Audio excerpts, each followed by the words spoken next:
খড়গ্রাম বিধানসভাতে এবার লড়াই করছেন ধ্রুবজ্যোতি সাহা, আর তার ভোটের প্রচারে নতুন করে প্রাণ ফিরে পাচ্ছে এখন বামেরা। লাল ঝান্ডা খড়গ্রাম বিধানসভা নির্বাচনে জোর কদমে লড়াই করে ভোটের প্রচার দিচ্ছেন, আর তিনি এখন সিপিআইএম ভোটের প্রচার থেকে মানুষের মনে আস্থা জোগাচ্ছেন। ভোটের প্রচারে ইতিমধ্যেই ঝড় তুলেছেন অভিনেত্রী উষশ্রী, আর তাতেই এখন নতুন করে আস্থা ফিরছে বামেদের মধ্যে। মানুষের উচ্ছ্বাস দেখে আপ্লুত হয়েছেন অভিনেত্রী উষশ্রী চক্রবর্তী।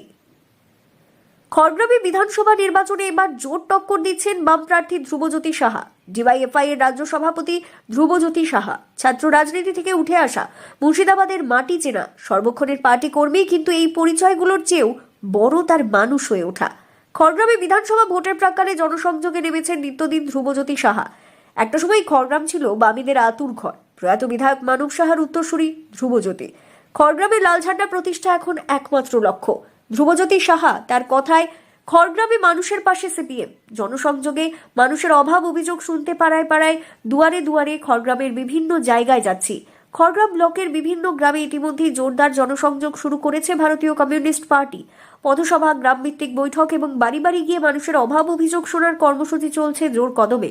এই প্রচার কর্মসূচিতে নেতৃত্ব দিচ্ছেন সিপিআইএমের যুব নেতা ধ্রুবজ্যোতি সাহা। তিনি বর্তমানে Democratic youth federation of India এর রাজ্য সম্পাদক হিসেবেও দায়িত্ব রয়েছেন।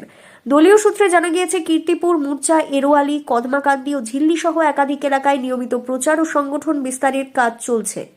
দেখলাম এখানে আমাদের প্রার্থী ধ্রুবজ্যোতি সাহা, তাকে কেন্দ্র করে মানুষের উৎসাহ, উদ্দীপনা এবং জনগণের প্রার্থী হিসেবে ধ্রুবজ্যোতির আত্মপ্রকাশ।